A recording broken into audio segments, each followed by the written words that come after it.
Perempuan Samaria. Injil Yohanes sering menggambarkan Yesus melalui pengalaman pribadi seseorang yang bertemu dengannya. Hal ini terlihat dalam kisah perempuan Samaria. Melalui percakapan dengan Yesus, perempuan itu perlahan-lahan memahami siapa Yesus sebenarnya. Seorang Yahudi, seorang nabi, dan akhirnya Mesias. Pertemuan itu juga membuat perempuan tersebut menyadari siapa dirinya seorang pendosa yang kemudian menjadi orang percaya dan pembawa kabar baik bagi orang lain. Siapa yang benar-benar kehausan? Pada awalnya, tampaknya Yesuslah yang membutuhkan bantuan karena ia haus dan tidak memiliki ember.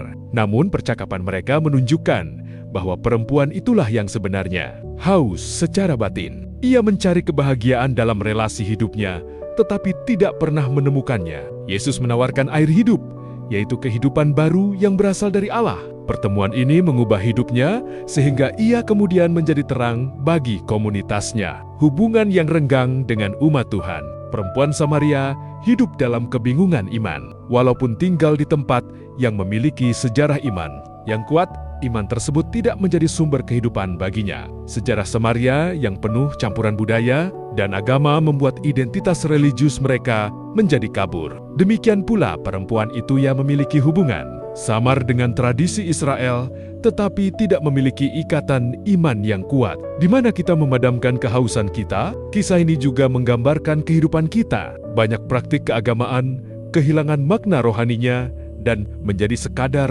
tradisi. Salib bisa menjadi sekadar perhiasan dan perayaan religius, dapat berubah menjadi acara sosial. Iman sejati harus berakar pada kerinduan akan firman Tuhan dan hubungan pribadi dengannya. Yesus menghancurkan penghalang. Yesus meruntuhkan berbagai penghalang yang memisahkan manusia, ras, agama, dan jenis kelamin. Orang Yahudi biasanya tidak berbicara dengan orang Samaria, dan seorang rabi tidak berbicara dengan perempuan di tempat umum.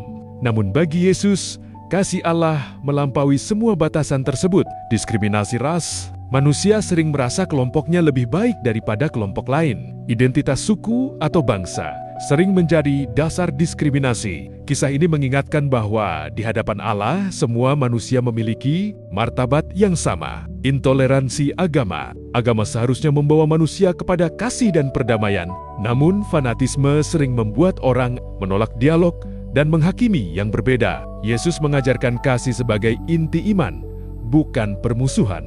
Seksisme. Diskriminasi juga terjadi berdasarkan jenis kelamin. Banyak perempuan diperlakukan tidak setara. Namun Yesus menunjukkan penghargaan yang besar kepada perempuan, termasuk perempuan Samaria yang ia percayakan untuk menyampaikan kabar baik. Prasangka sering muncul karena ketidaktahuan. Ketika kita mengenal orang lain lebih dekat, kita menyadari bahwa semua orang memiliki kerinduan yang sama akan kebaikan dan persaudaraan. Kesadaran ini membantu kita menghargai perbedaan, percaya pada keinginan orang untuk kebaikan. Yesus memulai dialog dengan permintaan sederhana, "Berilah aku minum," dengan mempercayai kebaikan orang lain. Hubungan baru dapat terbentuk. Perempuan itu perlahan memahami siapa Yesus dan hidupnya pun berubah. Sumber air hidup. Yesus menjanjikan air hidup, kekuatan rohani yang memberi makna dan arah hidup. Air ini menjadi mata air yang terus mengalir menuju kehidupan kekal dan menjadi sumber kebahagiaan sejati. Menyembah dalam roh dan kebenaran. Penyembahan kepada Allah tidak terikat pada tempat tertentu. Ibadah sejati adalah melakukan kehendak Allah dan hidup dalam kasih kepada sesama.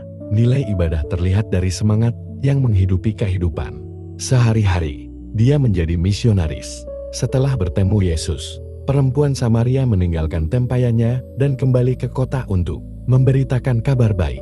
Ia menjadi saksi yang membawa banyak orang datang kepada Yesus. Siapapun yang sungguh-sungguh bertemu dengan Kristus akan terdorong untuk membagikan pengalaman itu kepada orang lain melalui hidupnya. Selamat Hari Minggu Prapaskah ketiga. Berkat Tuhan selalu.